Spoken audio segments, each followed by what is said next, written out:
Meet David, an accomplished pencil pusher at a stockbroker firm. So far today, he's lost over $6 million to one of his clients, but it's just another day at the office.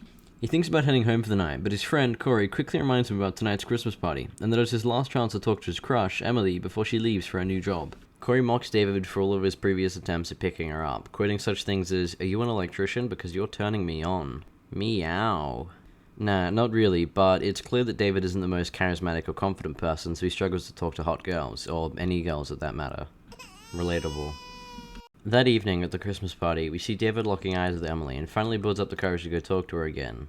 But the conversation doesn't seem to be going as planned, and after just a few minutes, it sees its untimely demise. That was pretty cool. Heck yeah, it was cool. You got her to leave the party after 20 seconds of talking to you. That's gotta be some kind of record.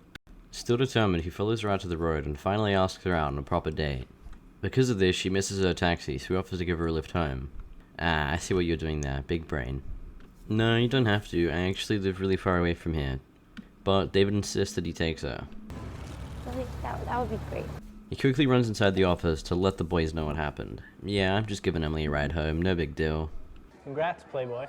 As he's about to leave, Corey reminds him that he was his ride home. He tries to get him to take a taxi, but no one has any spare cash for one. Come on, dude, don't be a cockblock. Being the good friend that he is, David gives in and agrees to drive him home too. As they're driving down the freeway on their way to Corey's house, they all decide to go grab some pizza to satiate their midnight hunger. The pizza shop they plan on raiding only accepts cash. They stop at an ATM to withdraw some. What modern establishment doesn't accept debit or credit? Was this pizza shop built in the 1600s or something? Regardless, they stop at the ATM, and Corey goes to withdraw his money. In the car, David and Emily share quite a romantic moment, however awkward it may be. They're interrupted when Corey waves at David from the ATM, signaling him to come over. He gets out of the car and runs over to Corey, leaving Emily alone. She quickly grows bored of waiting and decides to go into the ATM too.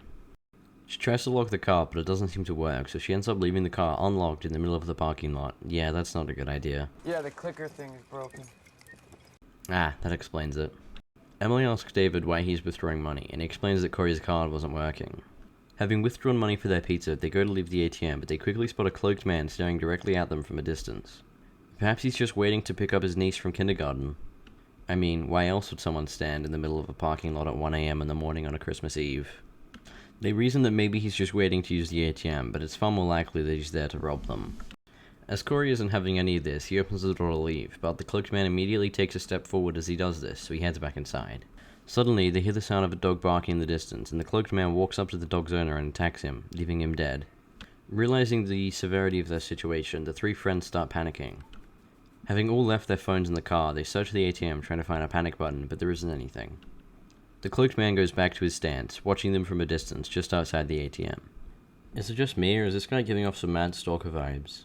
Corey plans to run out to the car to get his phone, but the cloaked man sees what they're doing and opens the boot of the car, pulling out David's toolbox. We should really give this guy a name so we don't have to keep calling him Cloaked Man. How about Elmo? Yeah, that works. Alright, so Elmo walks around to the back of the ATM and shuts off the power. Emily spots the fire alarm and they plan to trigger it, hopefully calling the fire department. As they figure out how to trigger it, they spot a police car in the distance. They bang on the glass to bring attention to themselves, but the cop doesn't see them and drives the other way. David plans to give Elmo money to get him to leave them alone, and asks Corey to withdraw money to give him, but he reminds him that his card's broken. Emily then asks him how he got into the ATM if his card doesn't work, because you have to have a card to get in. I'm sure he just didn't want to pay for the pizza. Stingy bastard.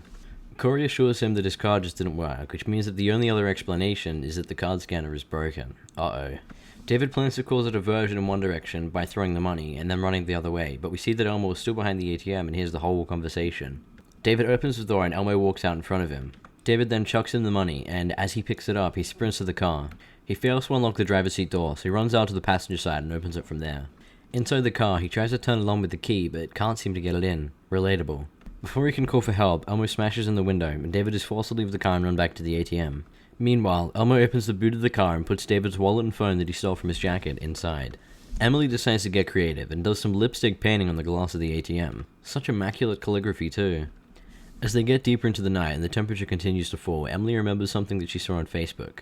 If you enter your PIN code backwards, it alerts the police. Corey quickly points out that it's an urban legend. See, kids, this is why you don't trust everything you read on Facebook. Corey turns around and realizes that Elmo isn't there anymore and decides to make a run for it before being talked out of it by the other two. They continue to talk for a while. and Corey brings up David's client from the start of the movie, the one that lost millions of dollars because of David. Their conversation is interrupted when they spot the police car from before, and this time the officer notices them and drives over. Ugh, security guards. You either love them like Paul Blart, or you hate them like the guy from Night at the Museum. The officer gets out of his car and walks over to the ATM. The three friends try warning him about Elmo, but he can't hear them through the glass. The officer turns around and notices the dead body from before, and immediately tries calling for help on his radio, but gets bonked on the head by Elmo before he has a chance. Inside the ATM, the cold has gone to Emily, as she is completely disorientated and muttering garbage. But suddenly, the door of the ATM bursts open, and Elmo walks in. David and Corey act quickly and jump on him, attacking him and pinning him to the ground before forcing him to wear a tight necklace. Thinking that they're free to go, they prepare to leave before seeing another cloaked man watching him. The real Elmo. Realizing that they just killed an innocent man, they freak out. They rummage through his body to find his wallet, and upon seeing that he had a wife and kids, they share a moment of silence for their fallen comrade. I'd imagine he was at the ATM because he wanted to, use the ATM, but really it's anyone's guess at this point. David and Corey start fighting over who put them all in this situation, and as their argument grows more intense, Corey decides to leave the ATM out of anger. They try talking him out of it, but he's insistent on getting out of there and sprints out into the night. He seems to be making a good escape, but suddenly he's flung to the ground by a hidden wire, unable to get up. Just as David is about to run out there and try to save him, Emily begs him not to and holds him back by the arm, as she doesn't want to be left in there alone. Determined to rescue his friend, or at least try to rescue his friend, he pushes her to the ground. Though, just as he's about to leave, he spots Elmo quickly approaching Corey, so he changes his mind. Elmo plunges a needle into Corey's chest before asking him to sing the ABC song. David and Emily fall to the ground in complete disbelief of what's happening as they question their entire reality. I mean, wasn't it Big Bird that sung the ABC song? It was never Elmo.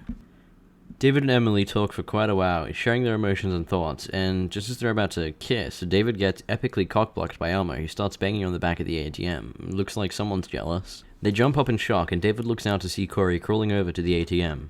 Taking advantage of the fact that Elmo was behind the ATM, they quietly open the door and sprint over to their friend.